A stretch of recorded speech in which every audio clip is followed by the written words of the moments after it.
అందరికీ నమస్కారం. మహావిష్ణు స్వయంభు ఆ తిరుమల కొండలపై వెంకటేశ్వర స్వామి రూపంలో వెలిసి పాపాలను కడిగేవాడు వెంకటేశ్వర స్వామి, అట్లాగే మనం ఏ కోరిక కోరినా నెరవేర్చేవాడు వెంకటేశ్వర స్వామి అని ప్రతి హిందువు నమ్ముతారు.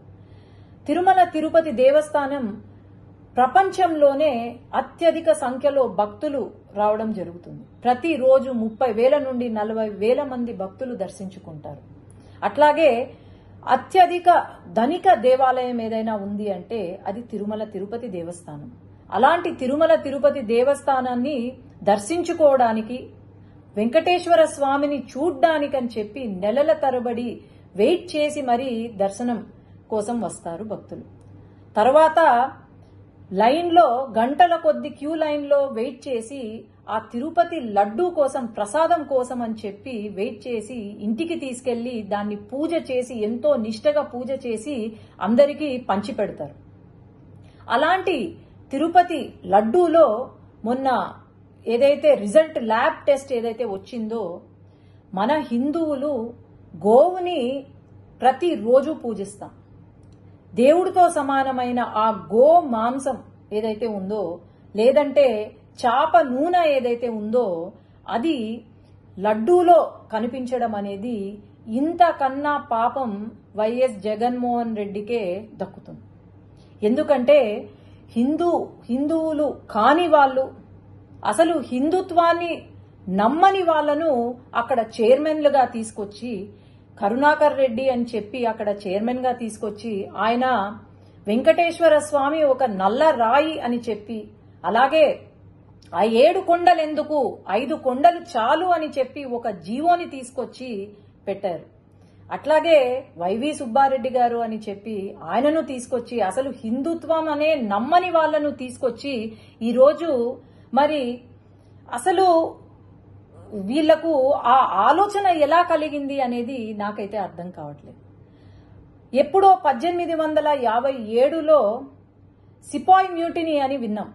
అది బుల్లెట్లు, బ్రిటిషర్లు చేసే బుల్లెట్లలో గోమాంసం ఉందని చెప్పి, అదే ఫస్ట్ వార్ ఆఫ్ ఇండిపెండెన్స్ అని కూడా అంటారు.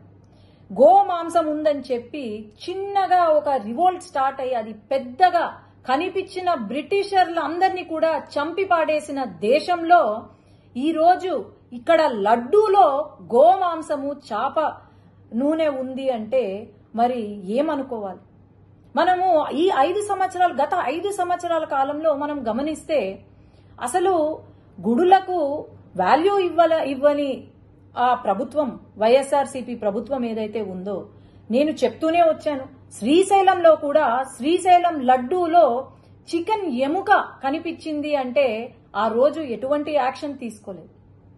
అసలు దేవాలయాలు ఎందుకున్నాయి, లేదంటే మన దేవుళ్ళు ఎందుకున్నారు ఇంకా అని అనిపిస్తుంది. తప్పకుండా ఖచ్చితంగా అయితే ఎవరైతే దీనికి బాధ్యులో వాళ్ళను ఉరి తీసినా ఎక్కడ తక్కువ కాదు, గాని వీళ్లకు కఠినమైన శిక్ష విధించాలి, ఖచ్చితంగా విధిస్తారు అని నేను అనుకుంటున్నాను.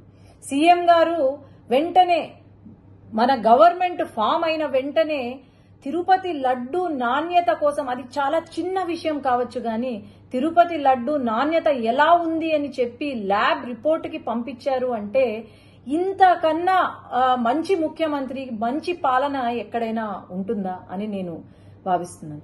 ఇక్కడ మటుకు ఈ హిందూ మనోభావాలు దెబ్బతీసేలాగా ఇలాంటి సిచ్యువేషన్ మనకు ప్రపంచం మొత్తము ఈ దుర్ఘటనను గమనిస్తూనే ఉంది. ఖచ్చితంగా వీళ్లకు కఠిన శిక్ష వేయవలసిందిగా నేనైతే కోరుతున్నాను. ధన్యవాదాలు. చాణక్య ఛానల్కి సబ్స్క్రైబ్ చేస్తే మాకు ఇంకా మంచి వీడియోస్ని, న్యూసెస్ని చేయడానికి మాకు మోటివేషన్ ఉంటుంది. Thank you and don't forget to subscribe Chanakya channel.